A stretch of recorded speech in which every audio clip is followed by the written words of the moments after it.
கிறிஸ்துவுக்குள் பிரியமானவர்களே, இந்த நாளுக்கான மாலை நேரம்னா அப்போஸ்தலனாகிய பவுல் ரோமருக்கு எழுதின நிருபம் 8ஆம் அதிகாரம் 27வது வசனம். ரோமர் 8:27, ரோமன்ஸ் 8:27.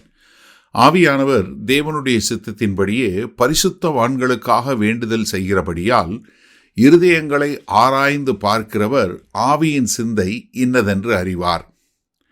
என்ன, தேவன் ஆவியானவரும் தேவனும் பிதா, குமாரன், பரிசுத்தாவி என்று சொல்லக்கூடிய திரியேக தேவன், அவரும் ஒரு தேவன்.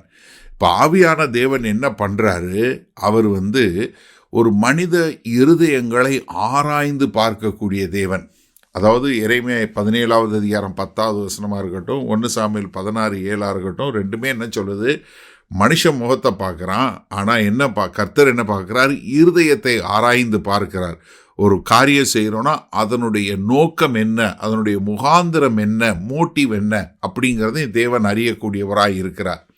அப்போ என்ன சொல்கிறாரு? பரிசுத்த ஆவியானவர் என்ன பண்ணுறாரு? பரிசுத்த ஆவியானவர் தேவனுடைய சித்தம் என்ன என்பதை நம்முடைய இருதயங்களை, தேவனுடைய ஆழங்களை அறிந்து பார்ப்பதனால இப்போ என்ன, பிதா குமாரனுக்கும் பரிசுத்த ஆவியானவருக்கும் தேவனுக்கும் இந்த திரியேக தேவனுக்குள்ள எந்த ஒரு பிரிவினையும் இல்லை. அவங்க எல்லாமே ஒன்றாக இருக்கிறாங்க. அப்போ அவங்க என்ன பண்ணுறாங்க? இங்கே அவர்கள் பரிசுத்தவான்களுக்காக, இங்கே நல்லா கவனிங்க, ரட்சிக்கப்பட்ட மக்களை வேதவசனம் எப்பயுமே பரிசுத்தவான் தான் கூப்பிடுது. நம்ம தான் பாவி அதுன்னு சொல்கிறோம். ஆனால் வேதவசனம் மிக தெளிவாக என்ன சொல்லுகிறது? பரிசுத்தவான்கள், தேவனுக்கென்று பிரித்தெடுத்து வைக்கப்பட்ட மக்கள். அவங்களுக்காக என்ன பண்ணுறாரு? அவங்களுக்கு ஒரு அட்வொகேட் போல, ஒரு லாயர் போல அவர் அங்கே பேசக்கூடிய ஒரு காரியம் என்ன, நம்ம வாயில் ஒரு சொல் பிறவாவதற்கு முன்பே தேவனுக்கு தெரியும். ஏன்னா நம்ம 119வது சங்கீதத்தில் முதல் 4 வசனங்களில் பார்க்கும்போது நமக்கு ரொம்ப நல்லா தெரியுது. இப்போ இங்கே என்ன, பரிசுத்த ஆவியானவர் வேண்டுதல் செய்கிறார். நம்ம எபிரேயர் 7வது அதிகாரம் 25வது வசனத்தில் பார்க்குறோம், அங்கே கிறிஸ்துவும் நமக்காக பரிந்து பேசக்கூடியவராய் இருக்கிறார்.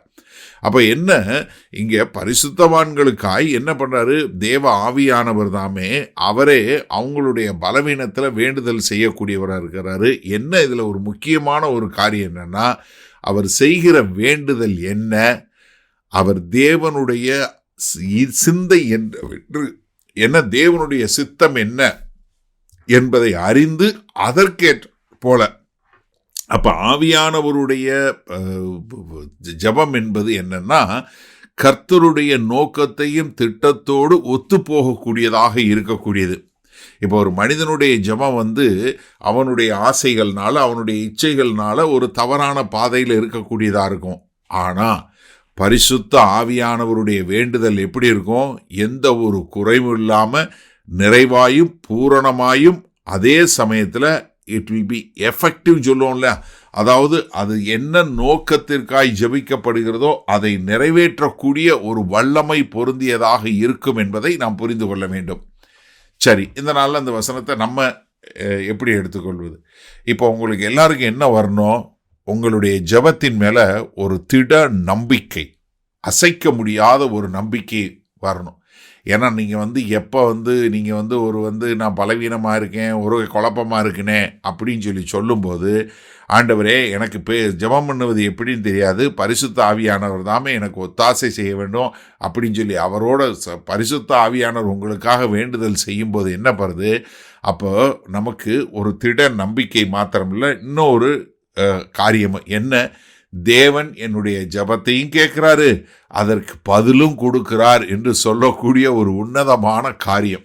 ஏன்னா பரிசுத்த ஆவியானவர் வேண்டுதல் எப்பொழுதுமே தேவனுடைய நோக்கத்தோடு ஒத்து போனதாக இருக்கிறது.